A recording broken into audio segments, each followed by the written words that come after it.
बिस्मिल्लाहिर्रहमानिर्रहीम। खुल के बोल के साथ मैं हूं एतजाज नकी।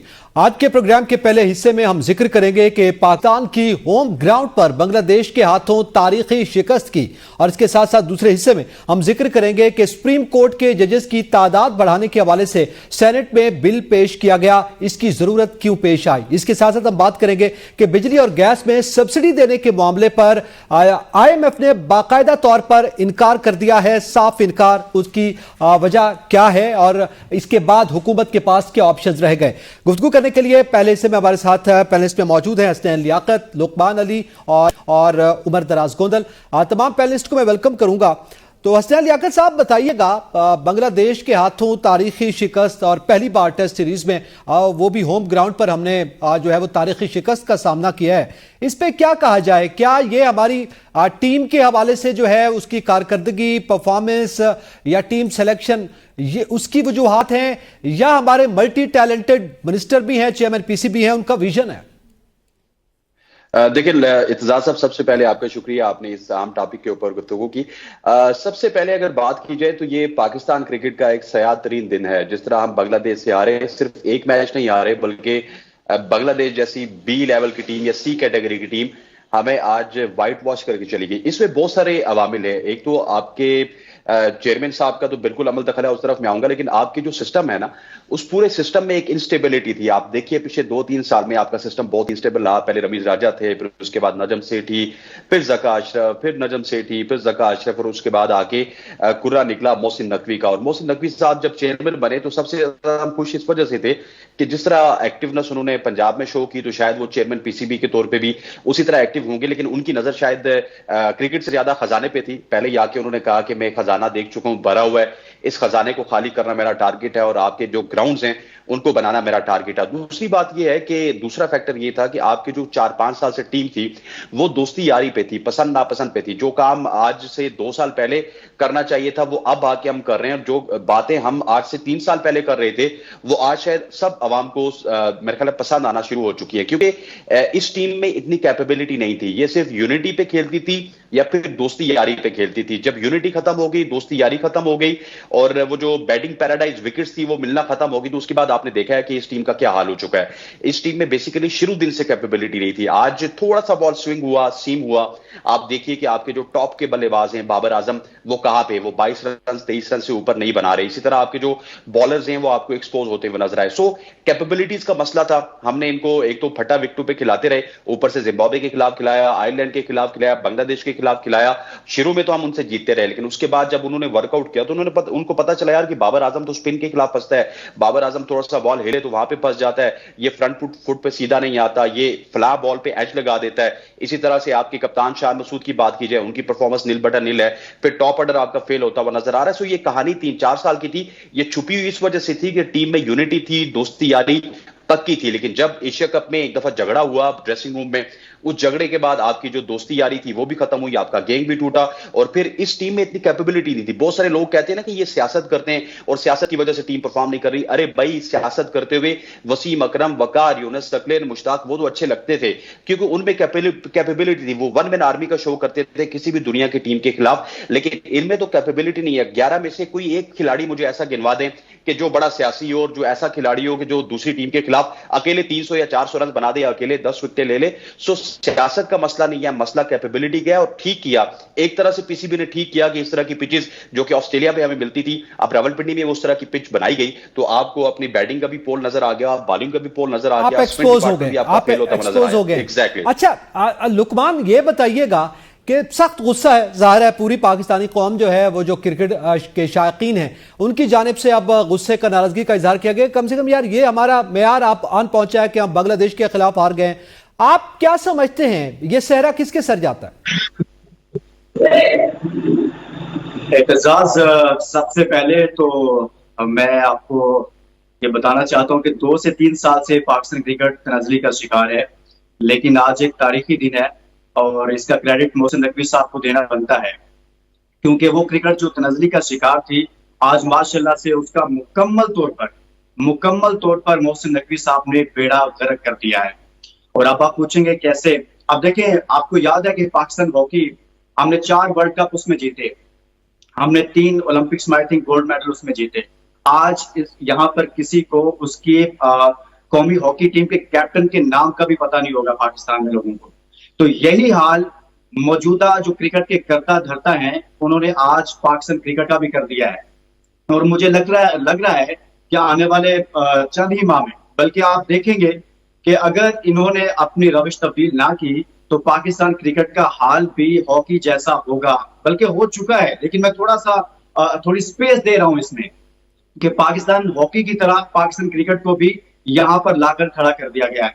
लेकिन मुझे एक चीज जो सबसे अहम है, आप बात करें शायकीन की, शायकीन तो मायूस हैं, लेकिन मुझे आज वो राना मशहूद साहब कहीं पर नजर नहीं आए।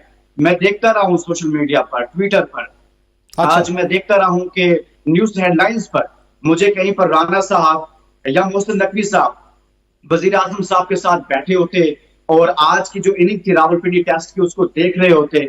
और फिर उसके बाद जब बांग्लादेश पाकिस्तान को शिकस्त देता तो उसके बाद कोई राना मशहूद साहब उठते या चेयरमैन पीसीबी मोहसिन नकवी साहब उठते और कहते कि मियां साहब, सर ये आपका विजन है। मैं तो आज घूमता रहा हूं, मुझे कहीं पर राना मशहूद साहब नजर नहीं आए और मुझे कहीं पर मोहसिन नकवी साहब नजर नहीं आए कि काश आज भी कोई वीडियो बनती और उस वीडियो को बनाने के बाद सोशल मीडिया को दिया जाता कि ये है हमारा विजन, ये है हमारी सोच, एकदम स्क्रीन के सामने खड़े होकर जो है वो क्लैपिंग होती। सही कह रहे हैं, ये सूरत हाल है। यकीनन यही जो है जज्बात हैं शायकीन क्रिकेट के, जिसका इजहार लुकमान आप कर रहे हैं। उबर दराज गोदल, आपके नजदीक हमारे चेयरमैन पीसीबी हैं, हमारे वजीर दाखिला भी हैं, यानी हम कह रहे हैं कि मल्टी टैलेंटेड शख्सियत हैं मोहसिन नकवी साहब। उन्होंने कहा था कि मैं किसी के कहने पर नहीं जाऊंगा, मैं अपनी मर्जी से जाऊंगा और सब कुछ ठीक करके जाऊंगा। एक तो इस हवाले से बताइएगा ये परफॉर्मेंस और उनके बयानात कितनी हद तक मुताबिकत रखते हैं, और इसके साथ साथ हमारे आज कप्तान शान मसूद साहब ने भी किया कि जनाब फिटनेस के मेयार को बेहतर करने की जरूरत है। आप क्या समझते हैं, ये फिजिकल फिटनेस की बात है या मेंटल फिटनेस की? देखिए, एक तो हमारे दोनों जो क्रिकेट एक्सपर्ट्स हैं उन्होंने बड़े अच्छे तरीके से इसके ऊपर किया। जाहिर है मैं क्रिकेट एक्सपर्ट तो नहीं हूं, मैं क्रिकेट को देखता हूं, पसंद करता हूं, इस हवाले से बात कर सकता हूं और इसके पॉलिटिकल एंगल से बात कर सकता हूं। देखिए, नंबर 1 एतजाज प्रॉब्लम है कंसिस्टेंसी की। कंसिस्टेंसी से मुराद ये है और मेरिट की कि क्या जो चेयरमैन पीसीबी लगाया गया है, यानी जो क्रिकेट का आपने सरबराह लगाया है, क्या उसका क्रिकेट से कोई ताल्लुक है? चलें ये बात भी मान लेते हैं। क्या उसकी कोई ऐसी सलाहियत माजी में हमने देखी है जिसकी बुनियाद के ऊपर हम कहें कि जी हम तो ये एक नए दौर के अंदर दाखिल हो रहे हैं? किस बुनियाद के ऊपर आपने उस शख्स को एक इदारे की जिसकी पूरी कौम, हमारे पास देखें बड़े महदूद से वो प्लेटफॉर्म्स हैं जहां पे इस कौम को यूनाइट करते हैं। आपने देखा कैसे नदीम जीते, कैसे हम सारे एक्साइटेड थे, पूरी कौम एक लड़ी में पर हो गई। ऐसे ही क्रिकेट हमारे पास थी। तो शायद किसी की आंखों को ये मंजर नहीं भाए, उनका नहीं, क्रिकेट का भी बेड़ा गर्क करते हैं। तो उन्होंने अपना एक हीरा जो है वो मुसल्लत किया पाकिस्तान क्रिकेट बोर्ड के ऊपर, और पाकिस्तान क्रिकेट बोर्ड का मोहसिन नकवी का क्रिकेट से कोई लेना देना नहीं है। हाँ, एक चीज की मैं तस्दीक कर सकता हूं कि चूंकि उनका ताल्लुक मीडिया से है, वो चैनल भी ऑन करते हैं, तो उनके इदारे का एक क्रिकेट लीग साल में होती है, वहां पे वो जरूर मैंने उनको यूनिफॉर्म में देखा है। इससे ज्यादा उनका क्रिकेट से कोई ताल्लुक नहीं था। लेकिन जिस तरीके से बड़ा गर्क किया, और फिर हमने जो वर्ल्ड कप के अंदर देखा, मेरा ख्याल है वो आई ओपनिंग एक पॉइंट था जहां पे हमें पता चल जाना चाहिए था कि हम किस नहज पे जा रहे हैं।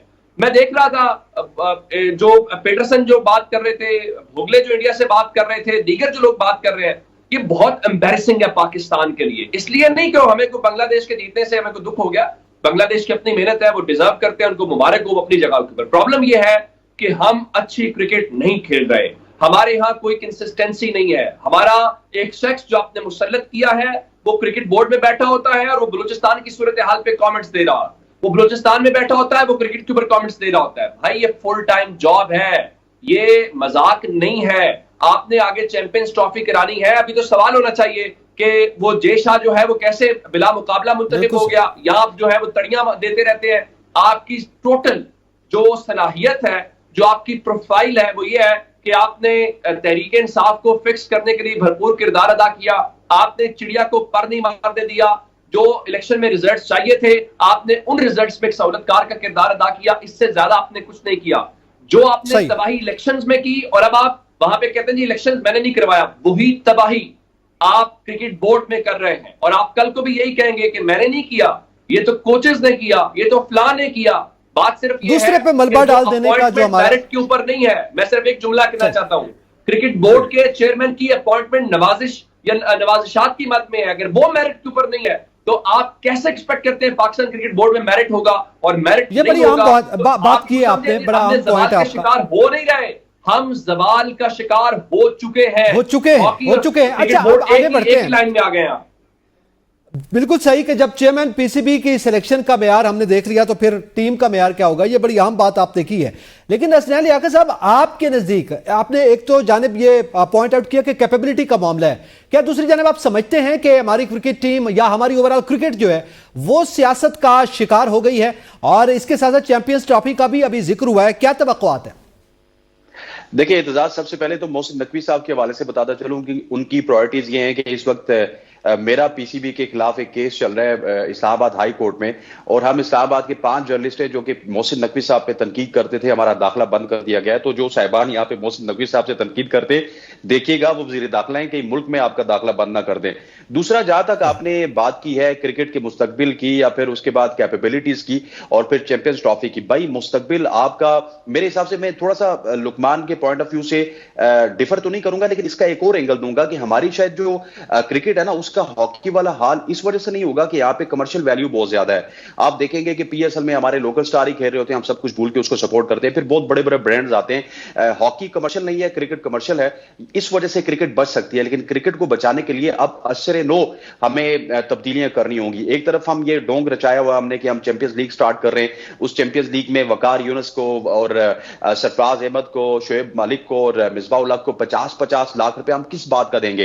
क्या आपका डोमेस्टिक स्ट्रक्चर फेल हो चुका है? क्या आपका प्रेसिडेंट ट्रॉफी फेल हो चुका है? लिस्ट ए की गेम्स फेल हो चुकी हैं कि आपने अब चैंपियंस कप स्टार्ट कर लिया, वो भी 50-50 लाख रुपए देके। और जहां तक आपने बात किया चैंपियंस ट्रॉफी की, सर मैं आपको बताऊं कि मुझे लगता है कि जिस तरह की ब्रांड ऑफ क्रिकेट हम खेल रहे हैं, इसके बाद जो एशियाई मुमालिक है ना वो भी हमारे साथ नहीं खड़े रहेंगे और चैंपियंस ट्रॉफी के लिए बाकायदा कोई हम अच्छी उम्मीद फैसले होंगे।